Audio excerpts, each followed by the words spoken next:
जी, राम राम दोस्तों। ये भाई साहब का कथावाचक सुनिए आप अपने कानों से और आंखों से देखिए कि क्या कर रहे हैं, इनके बातों पर अमल करें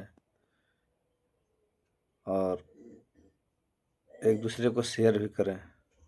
अभी ईसा मसीह का जन्मदिन आने वाला है 25 दिसंबर को। हमारे नौजवान सबसे ज्यादा मोमबत्तियां लेकर के चर्च ढूंढते फिरते हैं और चर्च के बाहर ले जाकर के मोमबत्तियां जलाते हैं। मां सत्यनारायण की कथा करती है घर में और बेटा मोमबत्ती लेकर के जीसस क्राइस्ट का जन्मदिन मनाता है। ये क्यों होता है? जब हम अपने बच्चों के साथ संवाद स्थापित नहीं करते, हम अपने बच्चों की जिज्ञासाओं का समाधान नहीं करते, हम अपनी बेटियों के साथ बैठ करके चर्चा परिचर्चा स्वाध्याय संवाद नहीं करते, उसके मन में उठने वाले प्रश्नों के जब हम उत्तर नहीं देते तो हमारी बेटी भी भ्रमित हो जाती है। उसकी गलती नहीं है, हमने उसके साथ कम्युनिकेशन किया ही नहीं, हमने उसके साथ बैठ करके चर्चा की ही नहीं। उसने जो हमसे प्रश्न पूछा, हमने उसको कहा बेटा धर्म के विषय में अकल का दखल देना कोई जरूरी नहीं है, धर्म के विषय में अकल का दखल मत दो, जो है भगवान जी को वैसा ही मान लो जैसा सारे बता रहे हैं, जैसा पंडित जी बता रहे हैं या जैसा कोई बता रहा है बस वैसा ही मान लो, ज्यादा प्रश्नोत्तर मत करो। अब जब हमारी बेटी का जिज्ञासा का समाधान हमारे घर में नहीं होगा, हम लोग नहीं करेंगे, मां नहीं करेगी, पिता नहीं करेंगे, तो वो बाहर जाकर के भ्रमित हो जाएगी। आप सबने केरल स्टोरीज देखी होगी, उसमें जो महिला है, जो उसमें लड़की है, वो कैसे पहुंच गई सीरिया इराक ईरान तक कैसे पहुंची, जब उसकी मां ने, उसके पिता ने, उसके घर वालों ने उसकी जिज्ञासा का समाधान नहीं किया। अब जब हम जिज्ञासा का समाधान नहीं करेंगे तो वो वैकल्पिक रूप से कहीं तो अपनी जिज्ञासा का समाधान कराएगी और सबसे ज्यादा इसमें हम लोग जिम्मेदार हैं। कुछ काम हम लोगों को मिलकर के करने होंगे। सबसे पहला तो ये कि हमारा जो शास्त्र है वो शस्त्र की भी बात करता है। हमारे आदरणीय हमारी बहन जी भी बता रही थी अभी कि हमारे हर देवी देवता के हाथ में शस्त्र है और शास्त्र भी है।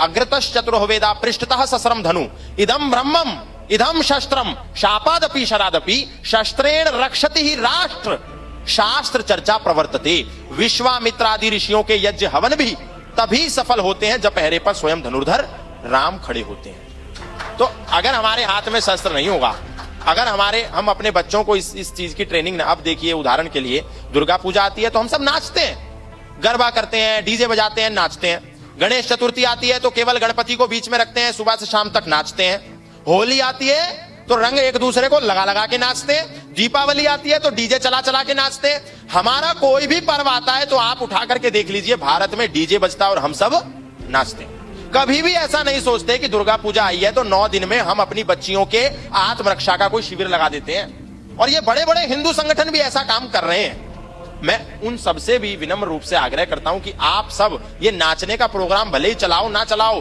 पर ये विशेष रूप से इसके साथ साथ हम एक तो शस्त्र की ट्रेनिंग और एक शास्त्र की ट्रेनिंग हम सब मिलकर के करें। चलिए, नाचना भी कोई बुरी बात नहीं है, लेकिन सबसे बड़े दुर्भाग्य की बात यह है कि हम 11 दिन गणपति को लेकर के आए। सुबह उठे आरती करी, शाम को आरती करी, परिक्रमा करी, लड्डू खिलाया, भोग लगाया और शाम को हमने डीजे बजाया और उसमें गीत क्या चलाया? गणपति बाप्पा मोरिया परेशान करे मुझे छोरियां।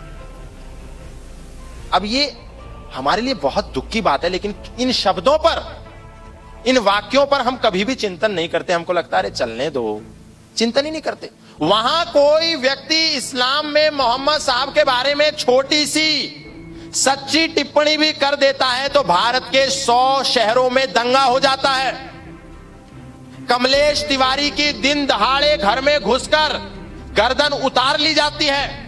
यति नरसिंहानंद को सलाखों के पीछे डाल दिया जाता है और महाशय राज्यपाल पंडित लेखराम स्वामी श्रद्धानंद की हत्याएं इस बात की जीती जागती उदाहरण है।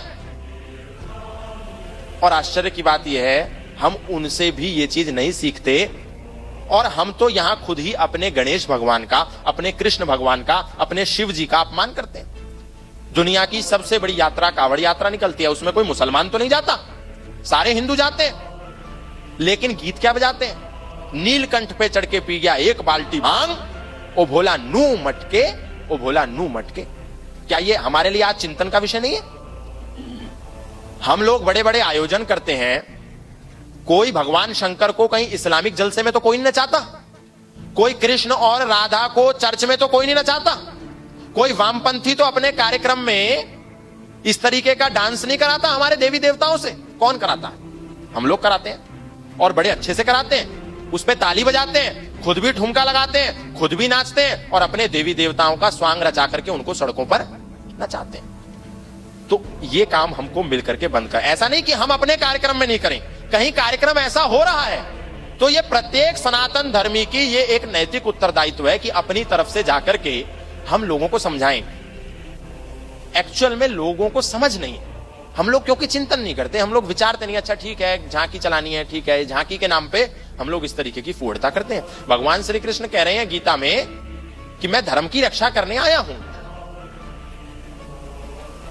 यदा यदा हि धर्मस्य ग्लानिर्भवतु भारत अभ्युत्थानम अधर्मस्य तदात्मानं सृजाम्यहम् परित्राणाय साधूनां विनाशाय च दुष्कृताम धर्म संस्थापनार्थाय संभवामि युगे युगे। मैं इस धरती पर धर्म की स्थापना के लिए आया हूं, ऐसा योगेश्वर भगवान श्री कृष्ण स्वयं श्रीमद् भगवत गीता में कहते हैं। लेकिन हम ये नहीं कहते, एक भी मंदिर में हम ये गीत नहीं कहते कि रक्षक का भेष बनाया और कृष्ण धर्म बचाने आया। क्या आपने सुना किसी भी मंदिर में यह गीत बजता है कि रक्षक का भेष बनाया कृष्ण धर्म बचाने आया? नहीं बजता। हम लोग क्या गीत बजाते हैं? छलिया का भेष बनाया और शाम चूड़ी बेचने आया। ये बातें बहुत छोटी छोटी हैं लेकिन प्रैक्टिकली इंप्लीमेंट करने वाली हैं कि आखिर हम लोग बचेंगे कैसे।